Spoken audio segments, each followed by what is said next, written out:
que se enfrentan los españoles, pero nosotros queremos hablar de este asunto en clave internacional, en clave europea. Queremos saber dónde se encuentra el nivel de precio de los alquileres en otros países del entorno, y lo vamos a hacer, vamos a analizar este asunto con José Antonio Bielso, catedrático de Economía y director de Suma Gestión. José Antonio, bienvenido, buenas noches. Buenas noches, ¿qué tal? Encantado de estar con vosotros. José Antonio, España es uno de los países donde los europeos tienen que destinar más renta al alquiler de vivienda, 43%, no es el único. Grecia lidera ese ranking. Te quiero preguntar qué pasa en países como España o en Grecia para que esto sea así. Sueldos bajos, falta de vivienda, ¿a qué se debe el problema? ¿O tormenta perfecta? No, yo creo que me inclino más por una cuestión de un comportamiento de oferta y demanda que tensan hacia el alza los precios que por una tormenta perfecta. Yo creo que estamos ante una situación de enfriamiento de la oferta, no hay suficiente oferta de viviendas de alquiler en el mercado y eso es lo que está tensionando los precios al alza, frente a una demanda que es robusta y cada vez más intensa.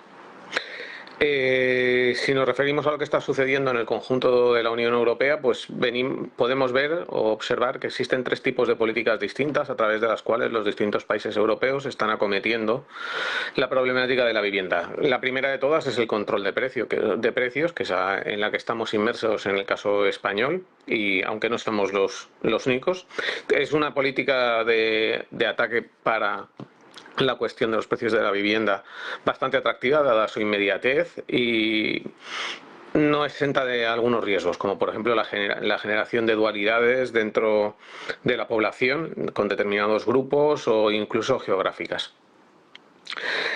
Bien, es cierto que la aplicación de este tipo de políticas está surtiendo bastante buenos resultados. Es el caso de Alemania, donde se aplican en 11 de los Estados miembros y sus cifras porcentuales, al revés de lo que sucede con Grecia, Rumanía o España, quedan muy por debajo de la media de la Unión Europea. También la fórmula del control de precios la tiene en Dinamarca, que está limitado a un 4% del crecimiento y también está muy por debajo de la media europea, y también Francia, que tiene un límite de un 30% sobre un precio de mercado de referencia. Son países que están por debajo de la media de la Unión Europea.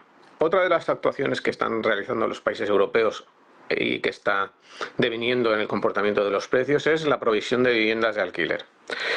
La provisión de viviendas de alquiler, la generación de un parque de viviendas, es una política que ataca directamente al problema estructural de la falta de viviendas. Supone una inversión presupuestaria tremendamente grande para los gobiernos y además un esfuerzo de largo plazo.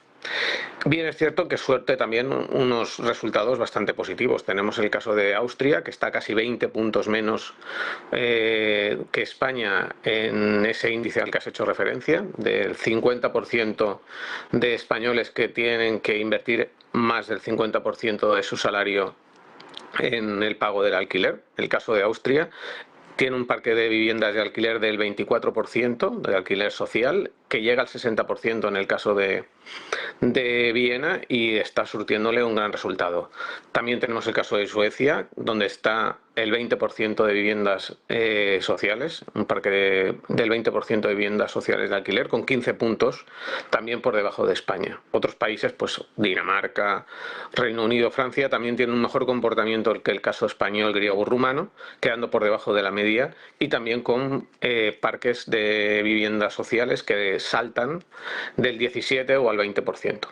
Por último, tenemos el caso especial de Portugal, donde ha utilizado una política un poco diferente al resto de los países que he mencionado. El caso de Portugal ha optado por los incentivos a los propietarios, vía jurídica o bien vía fiscal. Y por otro lado ha sido bastante atrevido realizando políticas garantistas con los inquilinos, o incluso apostando por las subvenciones directas, un poco como en la línea del presidente del gobierno de hoy, apostando por bonos para determinados colectivos como el bono joven.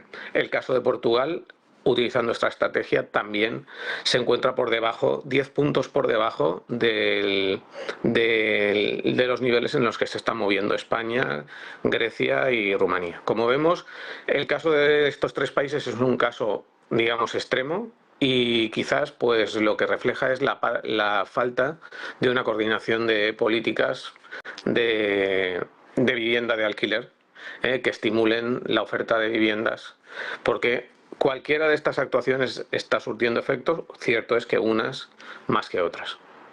Te quería preguntar, José Antonio, has citado diferente búsqueda de soluciones por parte de diferentes países. El caso de Alemania es llamativo, el de Austria, el de Suecia. La cosa es que, sobre todo en el caso de la implementación de viviendas de alquiler social o de un mayor parque de viviendas, estamos hablando de medidas que funcionan y que tienen efectos en el largo plazo. Te quiero preguntar de todo ese escenario europeo en torno al alquiler que has dibujado, ¿qué medidas podría implementar España para que puedan ser eficaces, dejando atrás ese control de los alquileres, del precio del alquiler que no surte efecto?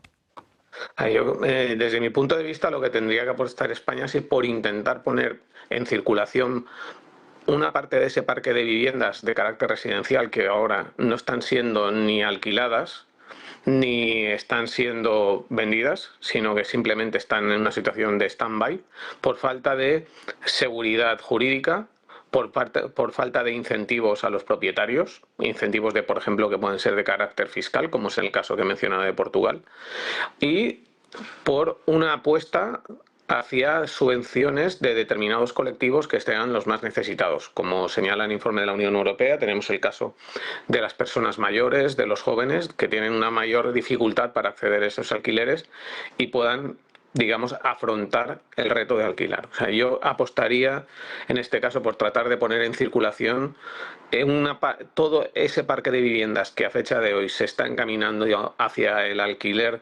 de carácter temporal o el alquiler de temporada, que es donde se están volcando los alquileres y donde están creciendo los precios en ciudades como Murcia, en ciudades como Jaén, en ciudades como Tarragona, que son mercados pequeños donde el alquiler de temporada está creciendo bastante, y lograr que ese alquiler de temporada se torne en un alquiler residencial. Y eso solo va a ser posible vía garantías jurídicas y vía estímulos fiscales a los propietarios o subvenciones a los potenciales inquilinos.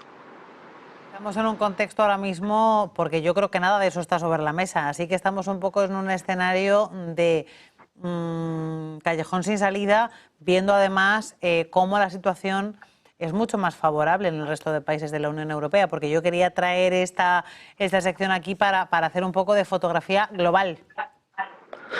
Si tengo digamos que mojarme, entre comillas, yo diría que pues a la luz de las mismas declaraciones que hoy se podían escuchar por parte del presidente del gobierno, etcétera, pues se ve un elenco de actuaciones que muchas veces están siendo descoordinadas, tanto a nivel incluso del gobierno central como de las mismas comunidades autónomas, y ese nivel esa falta de coordinación de actuaciones es lo que está un poco lastrando una mejora mucho más rápida y mucho más acelerada del mercado de alquiler en España. Cuando estás encontrándote con comunidades autónomas que realizan apuestas fuertes por construcciones tremendamente importantes, en cifras tremendamente importantes, de 10.000 o 15.000 viviendas que representan una solución de largo plazo y es de propiedad, eso va en contra de las inversiones que puedan realizar en un parque de viviendas o en actuaciones específicas